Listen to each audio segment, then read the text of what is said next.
How's it going, ladies and Bruce's? I'm Bobby Sixkilla and welcome back to Shinrai Broken Beyond Despair. It is time for us to finish up this freaking investigation which took forever. We're done with it now. We're going to continue the story. I've had enough of this crap. I'm done looking around. Alright, guess I can't force you. I'm going to talk some more to the others though. And with that, I apologise to Barachan before quietly withdrawing into the corner of the room. Sighing, I sat down on one of the large dinner tables from where I watched the others continue their boring and trivial conversations. I really wasn't made for this kind of thing. All I could hope now that it wouldn't take much longer for Rai to come back. The sooner she would, the sooner I'd be able to go to bed. I wasn't exactly sure how much time had passed since she'd set out on her quest to regenerate her rotten skin, but by now it should have been more than enough to take several showers. Just what in the world was she doing? I was really starting to get bored here and already felt a little exhausted. The party hadn't even officially started yet, and I would have loved to just go straight to bed. And I guess I wasn't the only one. Runa was trying her best to keep everyone entertained, but the nervousness on her face etched itself deeper and deeper into her expression as the others grew more and more impatient. Where the hell is Rai?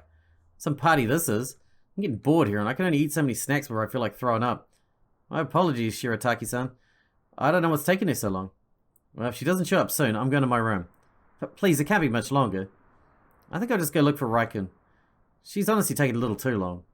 You don't have to, Kikai-san. I'll go myself and... But before she was able to finish her sentence, the clattering noise of sliding doors cut right through it. Everyone immediately darted their gaze towards the dining hall entrance. Yo-ho! There she was. Finally. Resurrected from the dead, Rai stood between the sliding doors, the blood originally covering her arms and chest gone, just like the deep flesh wounds and lifeless colour from her face. Now she didn't look like a rotting corpse anymore. Her outfit definitely had a more sexy vibe to it. Certainly much better suited for seductive purposes. Did I hear that right? You wanted to go look for me, Taiko? Were you that worried? We all were. I mean, what kind of host just disappears leaving their guests by themselves? And hey, what happened to your zombie look? Is that why you were gone? Did you take a shower? Yep, the body paint got kinda itchy. I wouldn't have been able to stand it much longer. Could have at least told us. If I had, you would have followed me to sneak a peek. Never. Well, I definitely would have. You look super sexy now, Ri-chan. Anyways, don't ignore me. I'm sorry for making you guys wait, but now we can finally get things rolling. No one said a word, but all their expressions translated to the same thought. About time. And I could only agree. With Rai now finally present as well, this moment also marked the first time tonight that every single person attending this Halloween party was gathered in the same place. 10 people in total, 3 boys and 7 girls. Aside from Barachan and myself, there was the resurrected zombie Rai, twin shrine maidens Runa and Momoka, Carmen the Black Witch, who's a total bitch, Mika the Reaper, Count Hirokula, Convict Kadoba, the Fat Man, and the unsuspecting love trap victim Taiko. For such a giant resort, that was sure a small number of guests. In any case, despite my desire to just go to bed or better yet return home, I had to admit I was somewhat intrigued as to what was going to happen next. Everyone was. Except for Runa, no one had the slightest clue what Rai actually had planned for tonight. One thing was for certain though. A horrifying chain of events was to unfold. One that not even our hostess could have foreseen. Here we go. Chapter 2, is it? Come on. Yeah. Chapter 2. Trepidation. That means shit's about to go down. Please stop. I beg you. Please stop. Why? Why are you doing the... Oh my god. This is a bit much. Ugh. Sounded like a watermelon exploding. It was over. Those desperate pleas for mercy distorted by pitiful whimpers and blood-curdling cries of agony, and had finally stopped. In their place, a strange, somewhat bizarre noise rose from the sudden silence. A sound quite similar to a gargle, just drier. Almost as though the person barely held any liquid inside their throat. Continuous yet inconsistent, that dry, low-pitched gargling noise hung in the air, repeatedly getting cut off, almost like a stutter. until it eventually faded away, leaving behind nothing but deathly silence. As the last glint of life had left what had once resembled a human being, its mutilated remains slowly slid down the wall, smearing a trail of red paint across the cracked clay. The sound effects are a bit much, before finally collapsing onto the floor into a pool of his own blood. A truly gruesome death. Its own blood, sorry. For a dick-driven moron who deserved it. Ah, it was that guy, the perv guy. As the credits began to roll, Rai turned off the projector and switched the lights back on.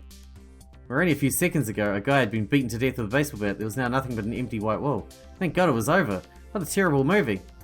To start this little Halloween party off, and get everyone in the right mood, Rai wanted us to watch a rather short horror movie together. While in theory, that didn't sound like a bad idea, I really wish someone had chosen a better one. It had been your run-of-the-mill slasher with a bunch of horny teenagers getting killed by some invincible psychopath. The poor acting, abysmal special effects, and bad writing had turned it into more of an unintentional comedy, though.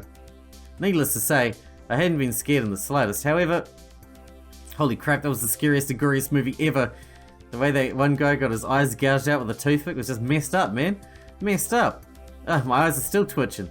I sure as heck ain't gonna sleep tonight. I know. No one saw that coming, huh? Baro-chan had been absolutely terrified by the cinematic disaster, clinging to my arm and literally squeezing it numb the whole time. If Rai's intention had been to turn us into nervous, paranoid wrecks, so it'd be easier to scare us with whatever else she had planned tonight, then at least when it came to Baro-chan, she had definitely succeeded.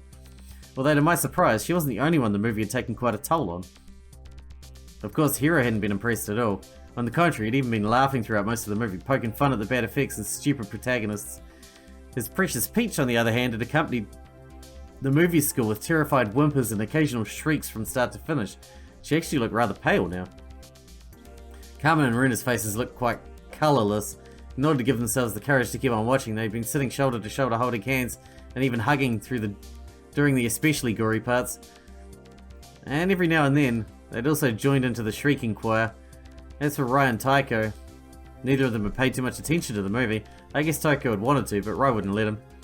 She'd use every opportunity, every single jump scare to throw herself at him, acting all scared and hoping he'd comfort her. I had no idea if he'd actually realised she'd only been pretending to be scared. But whatever the case, the poor guy seemed rather exhausted and slightly disturbed now. Similar to Rai, Kotoba had also tried using the movie to his advantage to get closer to us girls, but unsurprisingly he had failed at that quite epically. When trying to sling his arm around Carmen's waist, for instance, she'd slapped him so hard that he'd been out cold for a while, and he could consider himself lucky getting off with just that. I mean, if Mika hadn't been preoccupied with other things, who knew what she would have done to him? Speaking of that little devil, it should have been pretty obvious that she'd been so busy with trying to give me the scare of a lifetime, of course. However, if she really wanted to triumph over me, she had to do a lot better than sneak it up on me and yell boo into my ears, and other childish nonsense like that. I honestly felt somewhat insulted that she apparently thought that could work. Especially if she expects you to piss your pants. In any case, now that the first square on Rai's to-do list was checked, it was time to move on to the next one, dinner. Originally she'd planned to eat during the movie, but even if its effects had been pretty fake-tastic, that had been sure one disgusting gore-fest. As such, we'd collectively decided to postpone any attempts at food intake until afterwards. And with it being 11:40 PM now, it seemed like the ideal way to kill those 20 minutes until midnight, when, according to Rai, the real fun was going to start. Instead of everyone sitting together at the same table, we'd separate into smaller groups and spread across the entire dining hall. On one hand, I kind of thought that defeated the purpose of this whole get-together, but then again, I felt a lot more comfortable with just the people I was used to being around. So with Baro-chan sitting next to me, and Rai and Runa on the opposite side of the table, I enjoyed another slice of Runa's delicious pumpkin pie while the others continued their conversation. So Miyamoto-san, how'd it go with Kikai-san? Did you make any progress? You sure made quite a show during that movie. Do you think I went too far? You seem to feel a little uncomfortable. While Kikai-san probably wasn't expecting you to go all in on him like that, perhaps he just didn't know how to handle the situation. Yeah, how do you feel if someone just repeatedly throw themselves at you like that? Now you guys are making me even more worried. I hope he doesn't think I'm a weirdo. Ah, don't you worry. I bet he enjoyed how you squeezed your boobs against his arm. He's a guy after all. Besides, if he didn't, he probably would have told you to stop, right? I don't know. Taiko's the kind of guy who doesn't want to hurt other people's feelings. So even if I did get on his nerves, he would have never said a thing and just silently endured it. Oh man, I probably really screwed up, didn't I? I bet he thinks I'm super annoying now. Now. Don't lose hope, Miyamoto-san. I'm certain everything will work out fine. You just have to think positively. Doubts and negativity are a set up for failure. You need to be confident in order to succeed. And why shouldn't you be? You still have your master plan. And we're both going to make sure that it's a success, correct? Well, I guess. No, you're right. I worked too hard on this just to give up like that. Besides, there's absolutely no way my 100% foolproof master plan is going to fail, right? Especially with you at my side. Exactly. Now that's the Miyamoto-san I know. Yeah, thanks, Runa. You're welcome. Now no more worrying, okay? Yeah, I'll be fine. Speaking of being fine though, what about you? Are you sure you're really going to be fine? You know, seeing those two... When I said no more worrying, that also included worrying about me. But it'll be fine, really. It's not like I can do anything about it now anyway. And I've already told you I'm over it, remember? Now, maybe so, but in any event, I think it's about time to go check on other guests again. So if you excuse me for a moment. And just like that, Runa cut off Rai for good. Getting up and moving to the others, to see if any of them needed anything. I wasn't really one to pry, so I didn't want to ask any questions. However, it was very unlike Runa to end a conversation in this manner, so I had to admit I was rather curious as to what the two of them had been talking about. Luckily, unlike me, Bara-chan had no qualms about poking her nose into other people's business.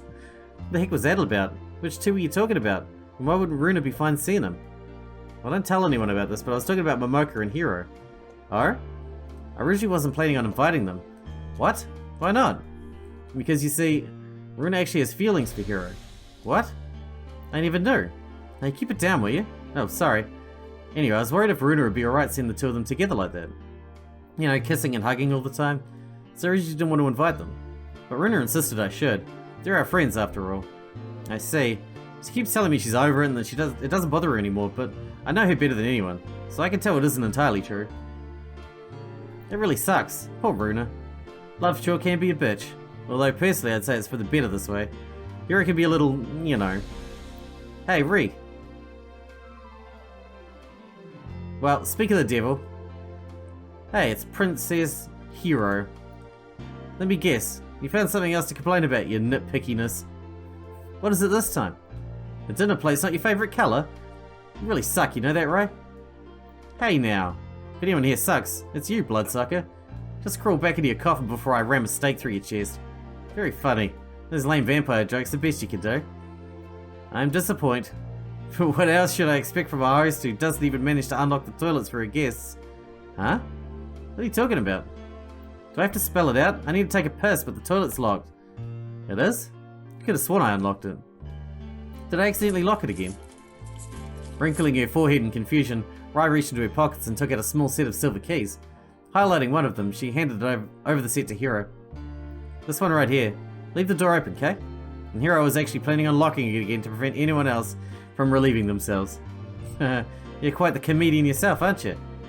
Come on, who do you take me for? I'm the great Hiro, not a useless, unreliable scatterbrain like you. Of course I'll leave it open. Anyway, I'll be right back. Have fun. I was about to say earlier, sometimes that guy's attitude really pisses me off. Only sometimes? I can't believe this is happening. Maybe I was a little too thorough when I locked all the doors. You locked all them doors? Why? Well, I had to promise Dad I wouldn't cause too much chaos, so I basically locked all the doors in the entire resort. With a few exceptions, of course. You know, reception, dining hall, kitchen, and well... At least I thought I'd unlock the restrooms on the first floor, but I guess I was too thorough and accidentally locked them too. That's totally like you. But wait, doesn't that mean our room's locked too? Yep. If you want to go up, just let me know and I'll unlock it for you. You're not thinking of going to bed already, are you? Nah. After that movie, I couldn't sleep now anyway. Why did you lock our rooms though? Ain't it more work for you? If you always gotta escort people up there to open their rooms. With people like Kotoba around, you never know. I don't want them sneaking into our rooms or something, so I'd rather have them locked. Yeah, good point. I still remember how he snuck into our rooms on that last school trip, and we couldn't sniff him at my underwear while wearing mine. Curses, repressed memories resurfacing. Oi, que pasa? Well, speak of the devil. Again. You sexy ladies talking about the great moi? You guys aren't slandering Kotoba and me, are you? Nah, we'd never. Well, at least not you, Taiko-kun. But me? Or do we? Anyways, what do you guys want? Can't survive a couple of minutes without some female company? You wish. We were just wondering when things were actually going to get started, since we're already done eating. Why do you boys have to be so impatient? Not everyone's ready yet. But don't worry, we're going to start the main event in a few minutes. I'm slowly getting into the Halloween mood. What are we going to do anyway? A stroll de noche through Le Forêt? I'm not going to do something as lame as that. I have something pretty amazing up my sleeve, if I do say so myself, but I obviously won't spoil it for you guys. Anyway, if everyone else is ready, I guess we might as well start once Hiro gets back. With that said, everyone nodded they're okay, and whoever was still working on finishing their late dinner, including myself, stepped it up a bite, in order to do so before Hiro would return. Luckily, that guy didn't take nearly as long as Rai took to get back from the shower, and after a couple of minutes, the noisy rattle of sliding doors heralded his return. With his usual smug grin plastered on his face, he walked towards Rai, handing back the keys and proudly proclaiming that the toilet issue had been dealt with. Alright then, it's about midnight now, so I guess it's time to kick off the main event. Well, almost. I'm just going somewhere real quick myself. Oh, come on now, you can't be serious. You really know how to drag things out, don't you? For once I had to agree with him. With another waiting phase incoming, this is getting worse than any turn-based RPG. Well, excuse me, princess. Can't fight Mother Nature. When you gotta go, you gotta go. Why didn't you just come along when I went to take a piss? I didn't need to then. Well, I sure hope all this waiting is actually going to pay off. Will you stop complaining for once? It will, don't worry. Anyways, I want everyone to stay here until I'm back. No one leaves the dining hall, okay? Runa? Yes, you can leave everything to me, Miyamoto-san. Alrighty. I'll make it quick, so just hang in there for a few more minutes, okay? With a huge grin of excitement flashing across her lips, Rai turned around and zoomed through the sliding doors as fast as she could. So I guess we had no choice but to wait once again, while Runa began moving around the dining hall, extinguishing all the candles until the ceiling lights were the only remaining light source. The rest of us gathered at one of the large dining tables. For a moment, the room was filled with nothing but silence. At least until Hiro raised his voice to cut through it and make a proposal. Knowing Rai, she'll probably take his sweet time again. So seeing that this movie was a complete joke and we still haven't done anything actually scary yet, I've got an idea. Raiko? Yeah? What'd that guy want from me, of all people? I heard you and Mika have some kind of competition going on. I guess you could say that. I want in on that. What? As far as I know, she's trying to scare you, right? And if she does, she wins. But so far, she's utterly failed at that. So if I manage to scare you, I beat you and her, right? So what do you say? Ready for a challenge? I guess. So now Hiro wanted to try and scare me too? I'll have to admit, I was kind of curious as how he wanted to achieve that. It couldn't be as bad as Mika's attempts at least. And speaking of that little devil, wait, where the heck is that girl anyway? Hey, right, where'd she go? Maybe Tamashi-san needed to pay the restroom a visit as well, and left together with Miyamoto-san. Oh my god, she's in the Tengu mask. Of course. What a surprise. Upon seeing that grotesque long-nosed face, which had suddenly appeared over my shoulder, Baruchan instinctively grabbed my arm. Her entire body vibrating like a jackhammer, she dug her fingers deep into my cardigan, scratching the skin beneath. It actually hurt a little, so I quickly tried to calm her down. However, it was only when Mika finally removed that hideous Tengu mask that she was able to relax again. Damn it, Mika! Why would you stop doing that? My poor frickin' heart! Mika is impressed. Raiko once again didn't even twitch. Or is Raiko so scared she turned to stone? I saw you grab the mask from the wall earlier, so I kinda knew what you were up to. Aku? As expected from Raiko, but Raiko won't be able to keep up this facade much longer. Sooner or later, it will crumble and then Mika will be victorious. Not if you keep up these cheap, uninspired tricks. Yeah, seriously, your childish pranks wouldn't even scare a baby. Said the guy Mika had once almost scared to death by putting a severed rubber arm in his sports bag. Let me show you how it's done. As I said, I'm going to scare Raiko, and in doing so, beat both of you at your competition, proving once again that I'm the awesomest of all. So Hiro thinks he can do better than Mika. Duh, I'm the great hero. I do better than anyone at anything. I think that's a waste of time. A little Miss Grumpy here just lacks any sort of human emotion. So no matter what you do, she won't show any reaction. Might as well try scaring a brick wall. Carmen, stop it. Oh well, you can still give it a try though. Seeing Hiro fail is always amusing. What are you even talking about? I never fail. At anything. Ever. You should know by now. I'm a perfect organism. You should admire my purity. Whatever you say. I can't lie to you about your chances, but you have my sympathies. How are you planning on scaring Raiko-chan anyway? With a good old-fashioned horror story, of course. Oh yes. Tell us a horror story. Hiro's really good at that. Doesn't matter how good he is. I'll eat my hat if he gets a little as grumpy to even blink. Not even that disgusting movie shocked her, so I doubt a simple horror story is going to work on that hollow shell of a Carmen. That's enough. She couldn't just keep her mouth shut, could she? Sure, she was right in saying that a horror story wasn't going to scare me. Rationality was one of my very few strengths, so the fact that I knew it was just a story was already enough reason not to be afraid, especially if it was going to revolve around ghosts and curses, or something silly as that. I mean, why would I be scared of something I knew wasn't real? But just because cheap horror flicks or predictable jump scares didn't scare me either, didn't mean I was completely unable to experience fear. On the contrary, there are a lot of things in this world I was terribly afraid of. Real things more than fictional ones. Especially ever since that day 4 years ago. Come on now, people, no arguing, okay? Anywho, this might be entertaining. I just hope your story is going to be better than that movie. Yeah, that was way... a burrito? I don't know. Oh, don't worry. I can guarantee you this is going to be the most unsettling story you will ever hear. After all, I, the great Hiro, am a master of telling horror stories. And of everything, of course. You seem very confident, Hiro-chan? Alright, then let's hear it with numero uno... oh my god. Long German word. Like always, Hiro seemed rather full of himself, so naturally, the expectations were quite high. Hiro was hoping he wasn't going to disappoint us. The most unsettling story we'd ever hear, huh? Once everyone had calmed down and silence was spreading across the dining hall, Hiro cleared his throat and folded his hands under his chin, elbows resting on the table's surface. After looking at each of us deep in the eyes to make sure we were paying attention, he finally began telling his tale in the deepest, most ominous voice he could manage. First of all, let me start by saying that what I'm about to share with you is actually a true story. In fact, it happened right in our quiet little hometown to people attending our school. Some of you might have even heard about it before. But even if you did, I'm pretty sure none of you know the whole truth behind this tragic tale of love, mistrust, and despair. There was once a young girl about the same age as us. She was the introverted type of girl, quiet, shy, no friends. Therefore, it was only natural that when she fell in love with a boy from her class, she had a hard time getting closer to him. Since he was very popular, and could have any girl he wanted, she didn't have much hope of him ever noticing her. However, the boy did take note of her. Somehow, among all the other girls in her class, she stuck out to him.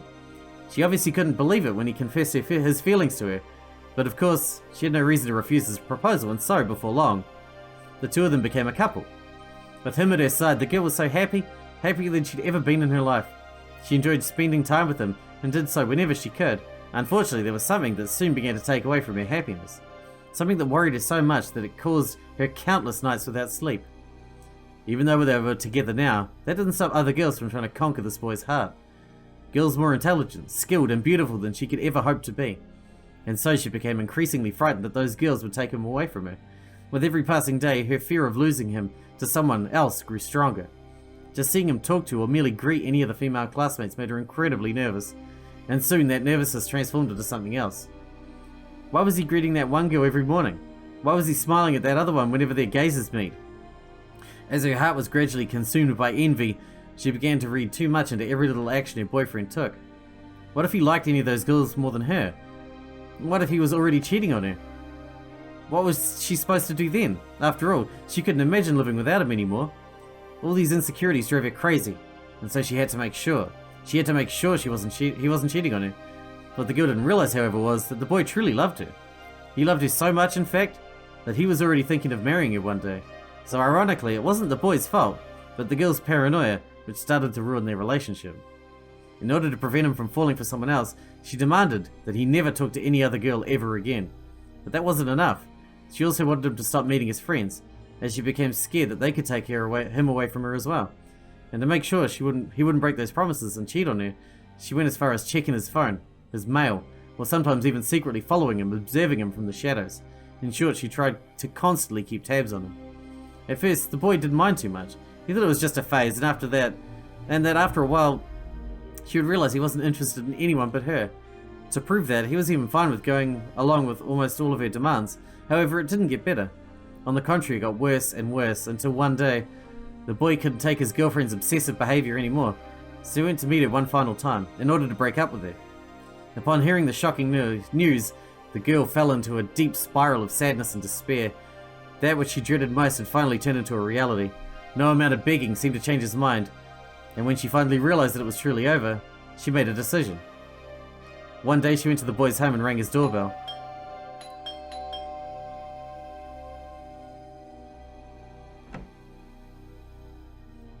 When he opened, she thrust a knife right through his chest. But that wasn't enough. Oh my god, the sound effects. When they made this game, they really went all out to find all the grossest sound effects. I'm glad they didn't find a fapping sound effect for the other guy. She stabbed him over and over and over to make sure he truly was dead, and to make sure that no one else would ever be able to be together with him. With the deed done, she eventually returned home. There she hanged herself in her own room, to be together with him again in the afterlife. The hell? That's messed up, man. That's really frickin' messed up. And you're saying that actually happened? And even in our quiet little town and that? Indeed. A most terrifying thought, isn't it? That such a tragedy occurred so very close to us. Barachan gulped hard once again, grabbed my arm, as though she was hoping for me to protect her. Hiro seemed quite satisfied with the reaction. However, I failed to see what was supposed to be so terribly frightening about his story. It certainly wasn't anything I hadn't heard before. And I didn't seem to be the only one to think so either, as Kotoba and Carmen already began to audibly convey their disappointment. Hey, keep it quiet for a moment. I'm not done yet. There's still a bit more to it. There is? Yeah. It said that during her dying moments, the girl finally realized her foolishness and selfishness. She realized she should have killed the person that had loved. She shouldn't have killed the person she had loved so much, and that she herself had been the one to push him away by not trusting him. Because of that, her restless spirit now wanders this realm in search of girls who are just like her. Girls who don't trust their boyfriends. Girls who are overly jealous and possessive. And what? What is she doing to those girls if she finds them? Isn't it obvious? Before they can do anything foolish, she drives them to commit suicide by hanging themselves. Poor little gullible Chan. I patted her on the head in an attempt to calm her down. Is this why Momoka doesn't like the suicide thing?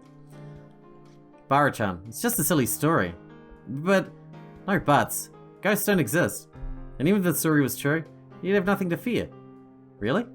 If the ghost is only after girls who are overly jealous and don't trust their boyfriends, then she wouldn't have any reason to target you now, would she? I guess. Yeah, you got a point. Singles FTW. Huh. So my story didn't scare you at all, Raiko? Not in the slightest. I can understand you want to act brave, but you can be honest with us. No one's gonna laugh if you just admit I totally scared the shit out of you. Pah!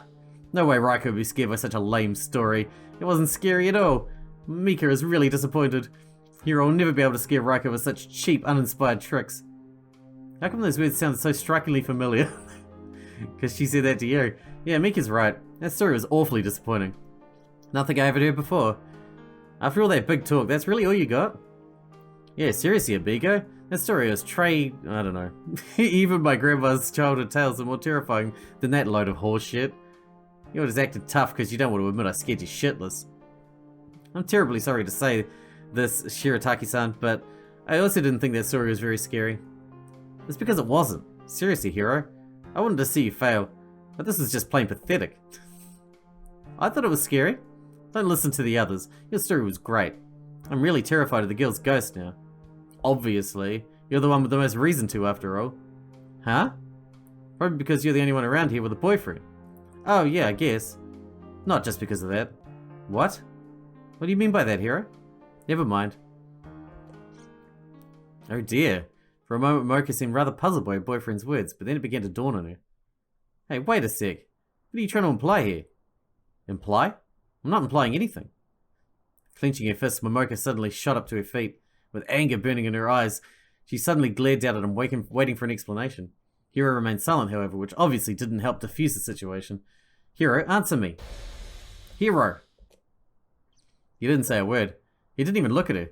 Instead, he simply grabbed one of the cookies lying in front of him and stuffed it down his throat, while the rest of us just sat there in speechless bewilderment.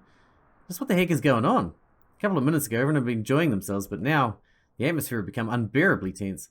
I'd never seen Momoka angry before. Granted, I didn't see her outside of class, but still, just imagining her of all people getting angry like that seemed strangely absurd.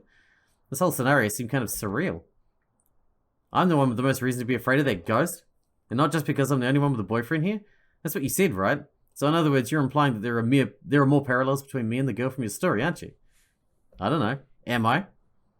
That's what I want to know from you. Is this about the whole thing from the other day again? Do you really think I'm overly jealous? Are you implying I'm obsessive? Is that what you're getting at? I actually never thought about that before, but since you're getting so worked up over it, maybe there's something to it. You asshole. At least say it straight to my face. Why do you think I did it in such a roundabout way, huh? Because I'm not in the mood for your fucking bitching again. What? Guess I underestimated you. To be honest, I thought you'd be too stupid to get the point of my little story. You asshole.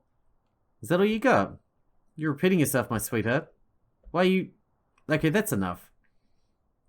As the fight was about to escalate, Carmen quickly intervened. She grabbed Momoka's hand before it could slap Hiro in the face and tried to calm her down. Momoka completely ignored her words, though. She and Hiro were too busy throwing more and more insults at each other, leaving Carmen with no choice but to forcefully pull her friend away, dragging her to the far side of the dining hall. Rolling his eyes, Hiro rested his chin on his fists, grabbed another cookie while the rest of us stared at him in shock. None of us could believe what we just witnessed. After a couple of moments of no one saying a word, it was Kotoba who slammed his hands on the table to break the awkward silence. Dude, the fuck was that? What was what? Don't give me that crap, you fuckhead. Go apologize to her, dammit. That's no way to treat your girlfriend, you arsehole. Huh, you did not just say that. What? Got a problem with that? Of course I got a problem with some dipshit trying to lecture me on how to treat my girl. Before you even think about saying shit like that again, you should stop fapping to your anime girls and get a real girlfriend yourself, you fucking loser. Why you... Hey, that's enough. Although Kotoba's right. Is he now? It definitely wasn't okay, dude. I mean, what the hell? Was that the real reason you wanted to tell us that story? So what if it was? You can't be serious. I don't even know what to say to that. And don't say anything. Ain't that hard? Don't know what you're even talking about anyway. That bitch is the one who started arguing out of the blue and misinterpreting what I said. Don't give me that childish crap now. Whatever, man. Just leave me the fuck alone. And without another word, Hiro stood up and simply walked away, signaling to us that he didn't want to be disturbed. Meanwhile, Carmen was still trying to calm down Momoka. They were too far away to make out the exact words, but I could definitely hear Momoka's faint sobs. Arschloch? The hell is wrong with him? No idea. I honestly can't believe this just happened. Poor Momo. That really was a douchebaggy move of him. Well, it is partly Mori-san's fault. Huh? What do you mean by that? Hoping she would elaborate on the statement, 5 sets of eyes were directed at Runa. Unfortunately, instead of giving a reply, she just wordlessly stood up herself and walked towards Carmen and Momoko. What the heck is even going on here? Did I miss something important? Anyone comprende? Nope. So we better get this... But we better ain't get involved in this. Ain't none of our business anyway. I agree. Talking to Hiro now would be a waste of time. No matter what we say, it'll only piss him off more. As for Momoko, better leave that to Carmen and Runa. Hiro, that cabron. He doesn't deserve my sweet little Momo-chan. If only she'd chosen me instead. I'd never treat Mon Cherie that way. I don't even want to imagine how you would treat her. I'd treat her with lots of love, of course. Especially that tender butt of hers. Stop right there, villain! Mika-chan. Oh, here we go. Alright, murder him. Come on, there's already enough fighting going on here. How about we spread some love for once? You know, by making... Oh, of course. Well, what else to say but serves him right, huh? Why do chicas always have to be so... schwierig? Maybe you should just give up and settle for guys then. Oh, is that enough for Taika-chan? No! I'm warning you. Don't even think about it. Too late. What the... Huh? What's going on? I'd like to know that myself. From one moment to the next, we were surrounded by a thick cloak of darkness. I tried looking around, but literally couldn't see a thing. Not even my hand in front of my face. It was pitch black. Why is everything so obscure all of a sudden?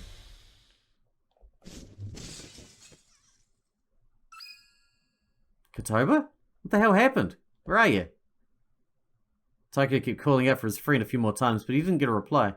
Judging from that loud shattering noise, it seemed like Kotoba had tripped over something and fallen onto one of the dinner tables. But why wasn't he responding? Did he... Okay, everyone, stay where you are. Don't move. After what had just happened to Kotoba, Taika obviously didn't need to tell us twice. Heeding his advice, everyone seemed to stay right where they were, indicated by the almost complete silence filling the dining hall. The only sounds I managed to perceive were coming from Taika's direction. as he was undoubtedly trying to get a hold of his friend. How's Gaikoku-san? I don't know. It'd help if I could see a fucking thing. While Taiko continued to try finding out if his friend was alright or not, I could hear nervous and confused whispers coming from where Runa, Carmen, and Momoko should have been. I seemed to feel uneasy as Bara-chan, who held on to me as usual. As her shaky voice reached my ear, her grip got even tighter. Raiko-chan? What the hell's happening here? Alright, we need to wrap this episode up because we're out of time. This is a good cliffhanger point to leave it though. So you have to come back next time to see what is happening here. I'm curious as well. Hope you guys enjoyed it. Thanks for watching. Thanks for hanging out with me, and I'll see you in the next one.